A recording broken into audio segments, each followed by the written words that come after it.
Welcome back to the trading edge YouTube channel. और आज मैं आप लोगों को पार्ट बी में लेकर के आ गया हूं टेक्निकल एनालिसिस के। इस टेक्निकल एनालिसिस पार्ट बी के अंदर मैं आज आप लोगों को बताने वाला हूं कि आप ट्रेडिंग व्यू एप्लीकेशन को किस तरीके से यूज कर सकते हो अपने टेक्निकल एनालिसिस के लिए। अभी आपके सामने निफ्टी 50 का चार्ट ओपन हो चुका है और आप इस चार्ट के ऊपर क्या क्या चीजें करने वाले हैं आज मैं आपको बताने वाला हूँ, ठीक है। फर्स्ट हम समझते हैं कि हम यहाँ पे सबसे पहले आपको क्या क्या बताने वाले हैं, ठीक है गाइस। सबसे पहले मैं आपको कुछ टूल्स के बारे में बताता हूँ। यहाँ से आपको जो टूल्स यूज करने हैं वो टूल्स सारे यहाँ पर मिल जाएंगे, ठीक है। जैसे यहाँ पर आपको ट्रेंड लाइन मिल गया, ठीक है। ट्रेंड लाइन मिल गया, रे मिल गया, इन्फो लाइन मिल गया। आपको इनमें से कोई सा भी टूल्स को ज्यादातर अगर यूज करते हो तो आप यहाँ पर आकर के इस स्टार पे क्लिक करोगे और वो टूल आपका ऐड हो जाएगा। और इसी तरीके से मैंने कुछ टूल्स को ऑलरेडी ऐड कर रखा है अपने ट्रेडिंग व्यू के चार्ट में, जैसे फिब रिट्रेसमेंट हो गया और यहाँ पर और भी बहुत सारी चीजें हैं, ठीक है। अभी सिंपली जो जो चीज़ों की हमें ज़रूरत पड़ने वाली है, एक बिगिनर को ज़रूरत होती है, वो सारी चीज़ें मैंने यहाँ पर ऐड कर रखी हैं, ठीक है। अब हम समझते हैं धीरे धीरे कि हम इन सभी चीज़ों को किस तरीके से यूज़ में लेकर के आएंगे। सबसे पहले आप लोगों को सपोर्ट और रेजिस्टेंस के बारे में मैंने आपको बताया था प्रीवियस वीडियो के अंदर, ठीक है। सो आप लोगों को क्या करना है, आपको ये बॉक्स जो है ना, इस बॉक्स पे क्लिक करना है और इस बॉक्स को लेकर के आना है और आप इस तरीके से अपना सपोर्ट और रेजिस्टेंस क्रिएट कर सकते हो, ठीक है। अभी यहाँ पर आप देखोगे तो यहाँ से मार्केट दो बार यहाँ पर गिर गया है, तो यहाँ पर हमने मार्क कर लिया, ठीक है। और साथ में यहाँ से मार्केट हमारा सपोर्ट ले रहा था, तो हमने यहाँ पर ये चीज़ को मार्क कर दिया, ठीक है। अगर एक बड़ा सपोर्ट लेना चाहोगे तो आपको यहाँ पे एक बड़े सपोर्ट का ये रहा, ठीक है। इस तरीके से आपने सपोर्ट और रेजिस्टेंस को मार्क करना है, ठीक है गाइस। आई मैं सिंपली आप लोगों को यहाँ पर ये मार्किंग करके दिखा रहा हूँ किस तरीके से मार्किंग होती है, ठीक है। अभी यहाँ पर आप आओगे,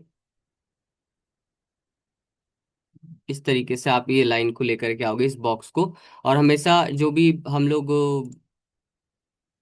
सपोर्ट और रेजिस्टेंस क्रिएट करेंगे वो लाइन के बेसिस पे नहीं करेंगे, लाइक यहाँ पर एक सिंपल सी लाइन क्लिक कर दी, ऐसे नहीं हम लोग बनाएंगे। हम लोग एक जोन के अंदर अपने सपोर्ट और रेजिस्टेंस को शो करेंगे इस तरीके से। अभी आते हैं और ये समझते हैं कि हम लोग ट्रेंड लाइन को कैसे यूज करेंगे। ट्रेंड लाइन क्या होता है? ट्रेंड लाइन बेसिकली हम लोगों को मार्केट का ट्रेंड बताता है कि मार्केट अभी अप ट्रेंड में है, डाउन ट्रेंड में है या फिर साइडवेज है, ठीक है। ये हम ट्रेंड लाइन को यूज करेंगे, ठीक है।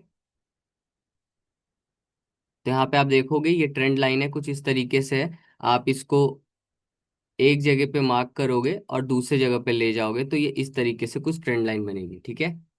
नीचे से ऊपर लेकर के आओगे तो इस तरीके से जब लेकर आओगे तो ये इस तरीके से ट्रेंड लाइन बनेगी, ठीक है। तो ये कुछ टूल्स है जिन्हें आपको यूज करना है आने वाले टाइम में, तो आप इसे यूज करना सीख लो, ठीक है।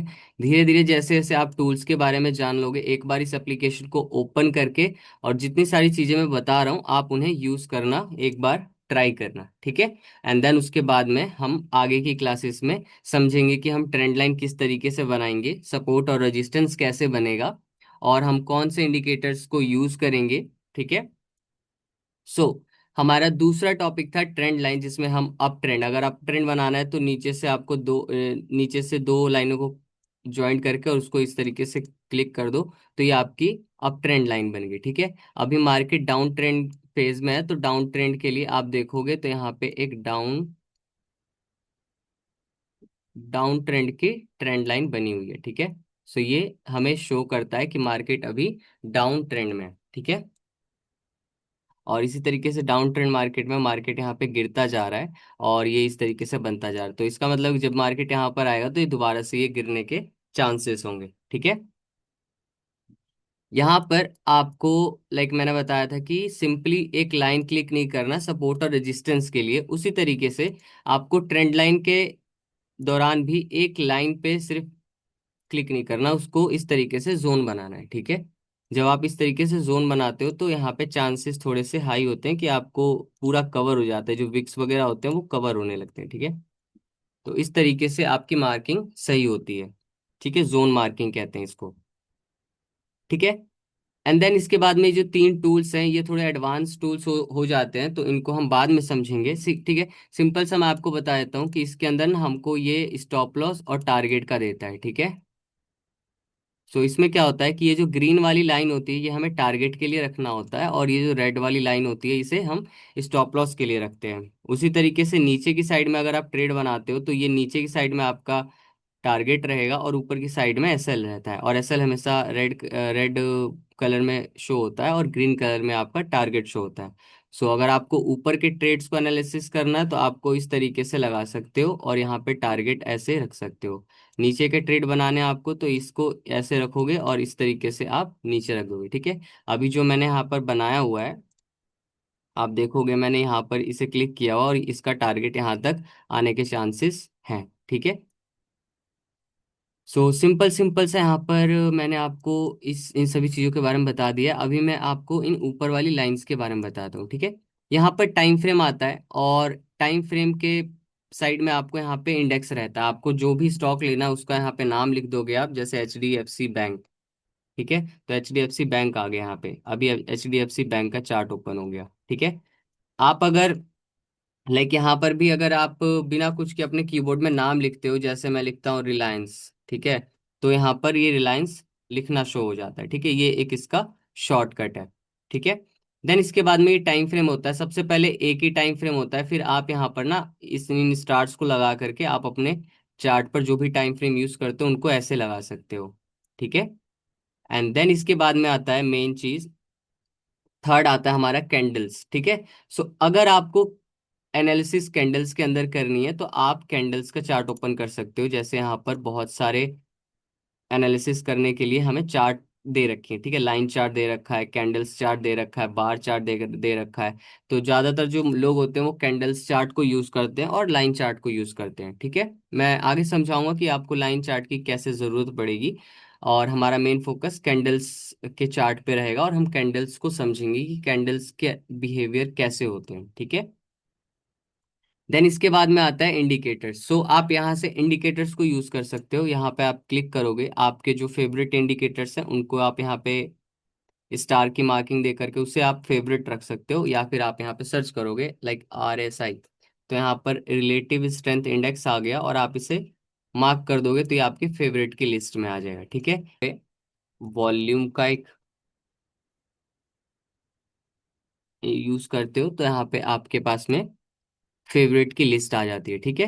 सो इस तरीके से आप इंडिकेटर्स वगैरह को लगा सकते हो। जैसे अभी मैंने यहाँ पे मूविंग एवरेज पे क्लिक किया, और यहाँ पे मूविंग एवरेज हमने लगा दिया है। ठीक है, दो मूविंग एवरेज मैंने यहाँ पे यूज कर रखा है। बाद में मैं आपको समझाऊंगा कि इन्हें कैसे यूज करना है। ठीक है। सो आज की वीडियो में इतना ही रहने देते हैं, सिंपल और स्वीट रखते हैं वीडियो को। और इस वीडियो का लाइक है कि मैं चाहता हूँ आप लोग इस वीडियो को लाइक करो, और कम से कम 50 लाइक्स तो मैं चाहता हूं। अगर 50 लाइक्स आते हैं मेरी वीडियोस पे तो मैं आगे भी काम करता रहूंगा। और कमेंट करके बताओ कि आप लोगों को ये जो ट्रेडिंग व्यू का चार्ट ओपन दिख रहा है आप लोगों को कैसे पसंद है। आप अगर यहाँ पर जाते हो तो यहाँ पे डार्क थीम होता है। ठीक है, डार्क थीम भी कर सकते हो, या फिर आप इसको इस तरीके से रख सकते हो। ठीक है। सो अभी के लिए मैं चलता हूँ, और वीडियो को देख करके लाइक करो, कमेंट करो, और अगर आपका कोई ट्रेडर दोस्त है तो उसको शेयर करो। ठीक है। और चैनल पर नए हो तो आप इस चैनल को सब्सक्राइब कर सकते हो। Thank you so much guys, मेरे साथ में बने रहने के लिए।